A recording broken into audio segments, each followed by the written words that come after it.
सूरत में पौराणिक मंदिरों को तोड़ने का नोटिस मिलने के बाद बजरंग दल और वीएचपी ने विरोध प्रदर्शन किया। सूरत में सड़क किनारे या नड़तर रूप मंदिर को हटाने के हाईकोर्ट के आदेश के बाद नगर पालिका की ओर से नोटिस जारी किया गया है।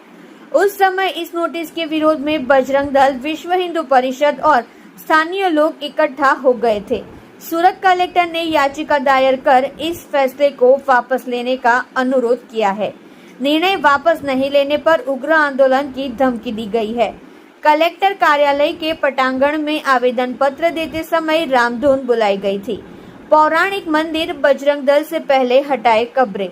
बजरंग दल के अध्यक्ष कमलेश यादव ने कहा कि जम्मू कश्मीर के अंदर श्रद्धालुओं की बस पर हमले का विरोध किया गया है। साथ ही सूरत नगर निगम पालिका के अधिकार क्षेत्र में आने वाले पौराणिक मंदिरों को हटाने का नोटिस दिया गया है, तो हम इसका विरोध करते हैं। हमारी मांग है कि मज़ारे हटने के बाद ही मंदिर हटेंगे।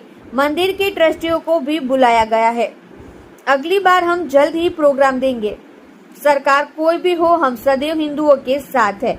वैकल्पिक व्यवस्था की जानी चाहिए। महंत ने कहा कि नगर आयुक्त की ओर से नोटिस दिया गया है। सड़क के नीचे बने मंदिरों को तोड़ने का नोटिस दिया गया है।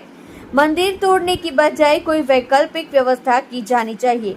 मंदिरों से हिंदुओं की आस्था जुड़ी हुई है, फिर इस तरह से मंदिर तोड़ना आस्था का हनन है।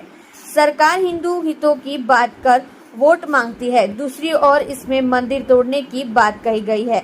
यह दोधारी नीति विरोधाभासी है, जिसे लोग संज्ञान में लेंगे। आप देख रहे हो crime open news, Nathu Singh Shekhawat के साथ। प्रवीण भाई गजेरा, गुजरात दक्षिण गुजरात प्रांत सहमंत्री।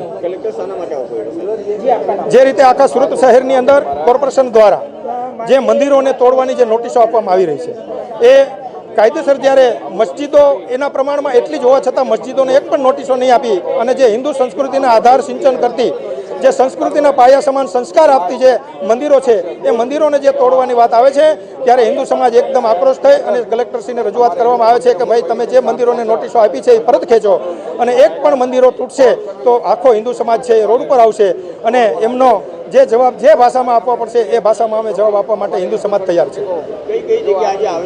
સુરત આખા આજે કલેક્ટર સાહેબશ્રીને અને બીજું અમે મેયરશ્રીને આપશું અને ત્યાં મ્યુનિસિપાલિટી કમિશનરને પણ આપશું। અમે 3 જગ્યાએ અમે આવેદનપત્ર